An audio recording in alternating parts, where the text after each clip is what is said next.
Can I also see the piece of paper?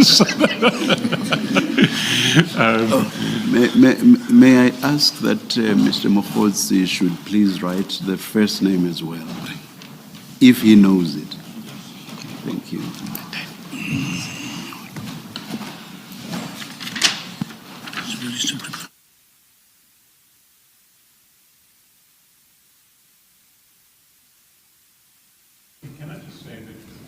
When you're not testifying, and particularly when you're talking to your attorney, switch off your microphones because it gets recorded.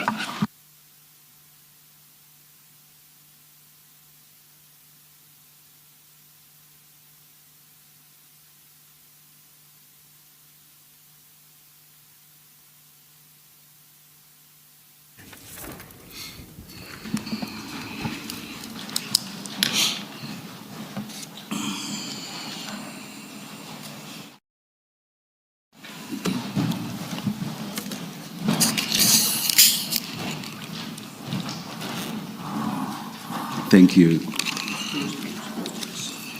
Okay.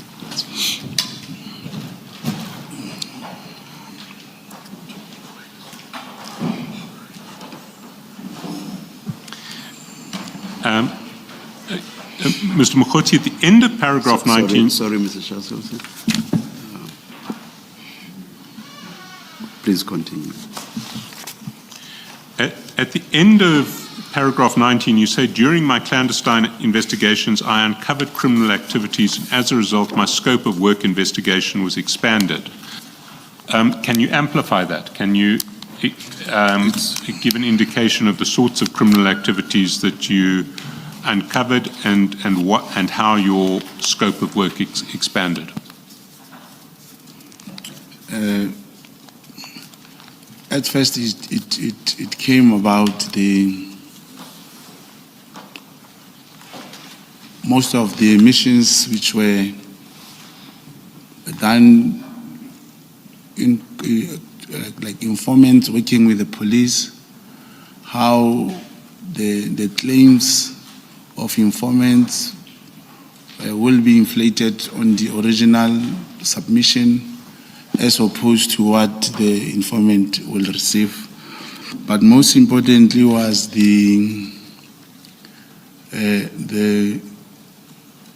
coordination in the crime intelligence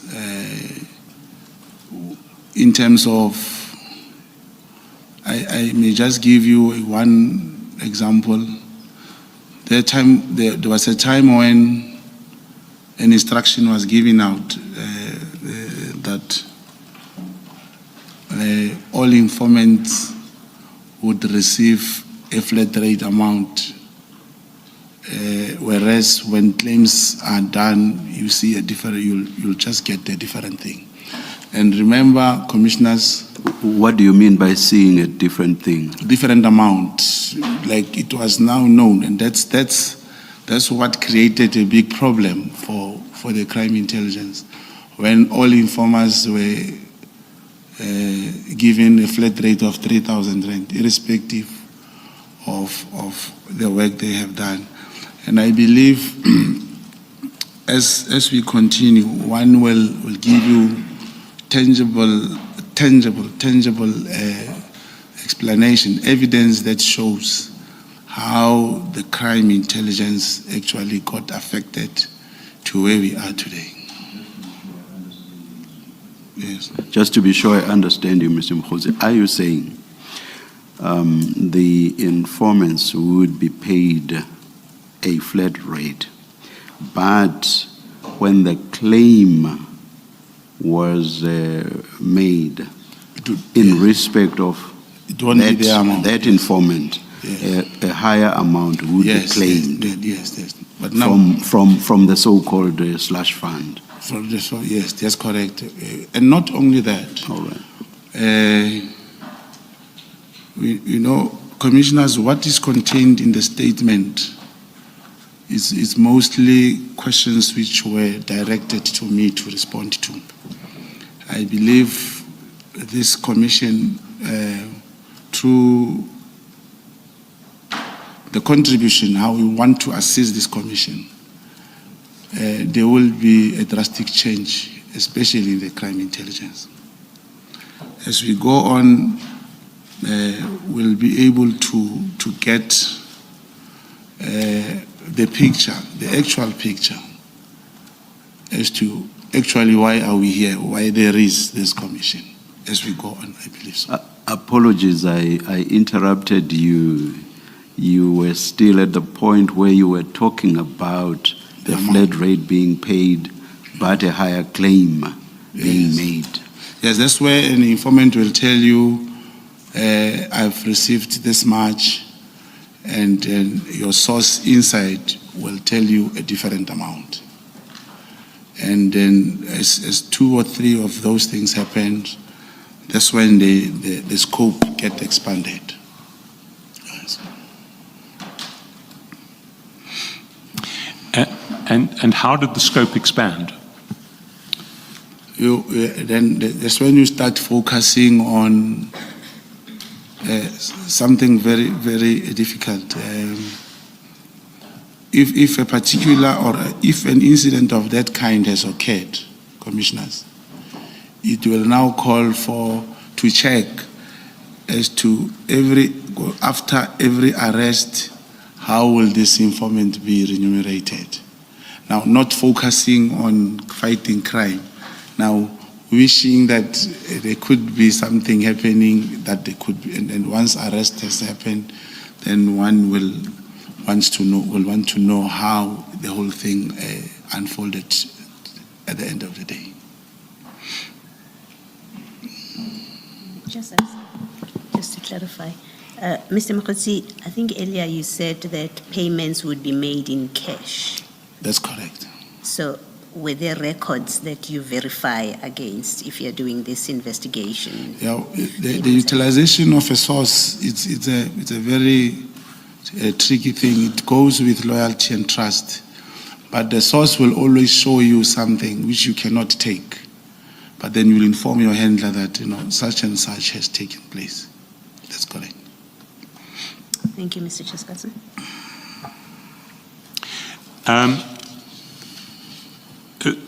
Then in paragraph 20, you talk about Lieutenant General passing away in July 2021.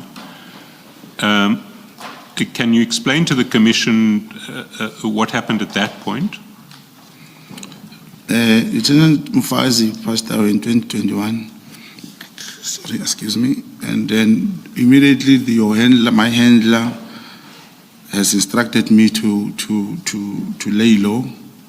And by the way, there is an investigation on the passing of Lieutenant General Mufazi, the suspicion of being poisoned. There is that investigation by IDEC. However, my handler instructed me to lay low, which I did, but I kept communication between the handler and the co-handler. Can I just clarify? Certainly, the official recorded cause of death for Lieutenant General Mfazi is COVID, is it not? That's correct. And do you know why you were instructed to lay low? I did not. I took it that because the General Mfazi has passed on, the handler is probably thinking there should be other things that will come up at a later stage. But there was no way I could continue when the handler say you must lay low.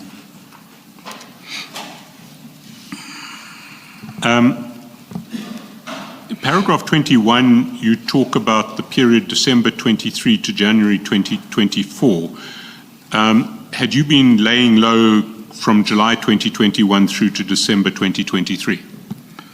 Yes, but I said I kept contact with my handlers. Can you then take the Commission through to paragraph 21? Yes, that was the time in 2023 up to 2024 that when South African government initiated an action against government of Israel in the International Court of Justice. Now that's when we got information that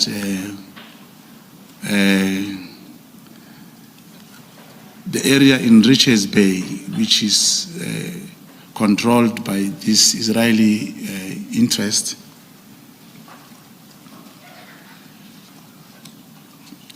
there was a worry from those interests that South Africa may hold that particular business, the trade. What area in Richards Bay, Mr. Mogotsi? There is a mine in Richards Bay. But then the information as it came was that there was a suspicion then, a real suspicion, that the Lieutenant General Mkonazi was recruited by the Central Intelligence Agency, the American one. And he actively worked for them. In your statement, I will read exactly what you say when you introduce this subject of recruitment. You say, I obtained information from one of my sources that King Mrs. Zulu and Lieutenant General Mkwanazi were recruited by and actively worked for and with the American Central Intelligence Agency, in brackets CIA. Relayed to us by you, this information is hearsay, and relayed to you by your source, it is hearsay. So it is hearsay upon hearsay or double hearsay. Do you agree? I do not agree, commissioners. In this world, the intelligence world, when there is a suspicion, you may presume, you can say yes, it's a hearsay, how a general person will think. But a contact agent, an underground operative, will have to investigate. Even if you can.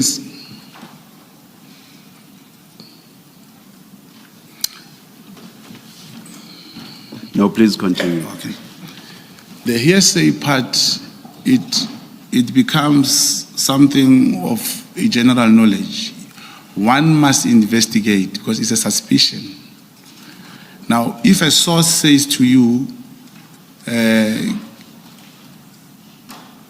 King Mrs. Zulu and Lieutenant General Mkonazi were recruited by the CIA, you start paying attention to everything they do. May I please, it's a simple question. Okay. I don't even understand why you would dispute what I'm suggesting to you. In my language, which is the Xhosa, hearsay is undiva. Okay.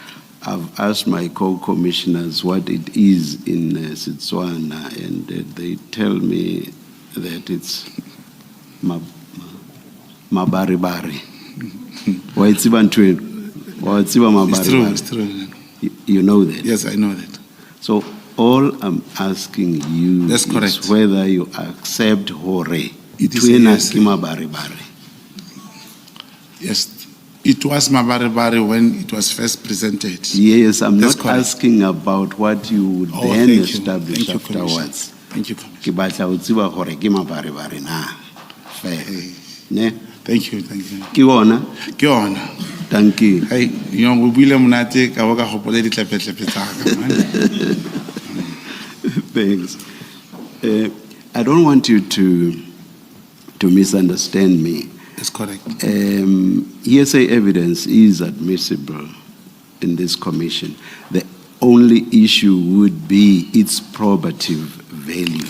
That is what weight we attach to it. So it's still admissible. Yeah. Thank you. But my next question then is, what detail, if any, did your source give you on how the source knew that General Mkwanazi and King Mrs. Zulu had been recruited by the CIA? Commissioner, May Commissioner rephrase the question? I don't. What detail Oh. did your source give you on how they, that is your source, knew that General Mkhwanazi and King Misizulu had been recruited by the CIA? Did your source just say, do you know, General Mkhwanazi and King Misizulu were recruited by the CIA without more? Yeah, it is without more. You'll just say, you know, King Misizulu he's been staying somewhere in the US. You check, and then you see how General Mkhwanazi speaks. It always tells you he was trained by the American and what. That's where everything started, commissioners. And indeed, even in front of here and in our talk, he spoke about being trained by the American. I'll tell you that I actually hold a degree from the United States of America. Does that make me a CIA operative? I'm scared I asked that question because you just might say yes. But can you please respond? No, I cannot say that, commissioners. Investigation as it comes. Someone may say that, not to me, to another agent, to whoever, may say Commissioner Madlanga is a CIA. He may say that, not to me. Yes, that. Thank you. But just picking up on the chair's question, apart from the fact that General Mkhwanazi says that he received some training in the United States, did your source give you any information to support his allegation that General Mkhwanazi and King Misizulu are CIA agents? Yeah. You see, when information came, commissioners, it further talks to the treatment which the combination of General Mkhwanazi and Misizulu, King Misizulu, how they treated the brother to King Misizulu, Prince Makati. The investigation took us to that extent that we ended up having to meet them. I'm sorry to interrupt you. Even though the question is not mine, I do not understand the question to be about what you established later. Oh, okay. It's about the stage at which you get the information. No, there was nothing on top of that. Thank you. Understand. I think maybe then go to paragraph 22, where I think you were heading anyway. Yeah. Oh, this is where the source further indicated that in execution of his mandate from CIA, Lieutenant General Mkhwanazi on numerous occasions sent members of the political killing task team to intimidate, harass, attempt murder members of the royal house associated to Prince Makati.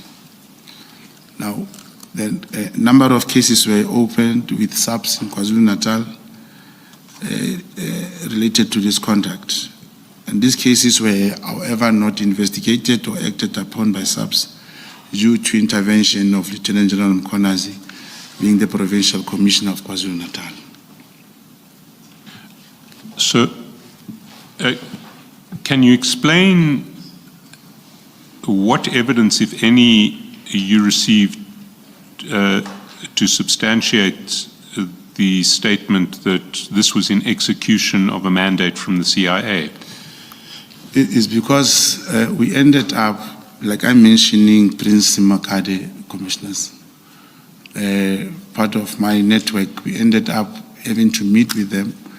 Actually, they even came to Gauteng. We hosted them in Midrand, helped them to open a case as they were alluding. But that time, Prince Makati sent the aide and Prince Zulu, who came to Midrand. And after opening the case, due to jurisdictional purpose, the matter was then transferred back to Nangoma police station. We also have the case number mentioned here, commissioners.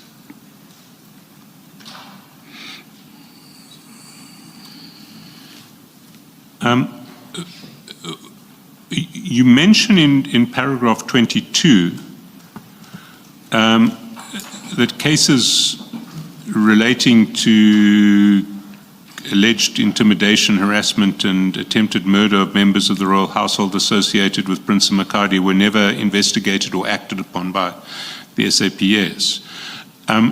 Do you have any details of these cases that we could investigate further? Are they?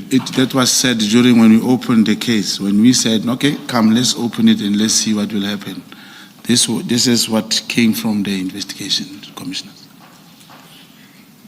But do you have any? No, except for the case that details we of these opened. cases? Except for the case we opened, this is the only case that we have. And this case that was opened first in Midrand and then transferred to Nongoma, do you have any details of what has happened in that case? The case could not be furthered, could not even be investigated further. You say it could not be investigated, or it, When you ask the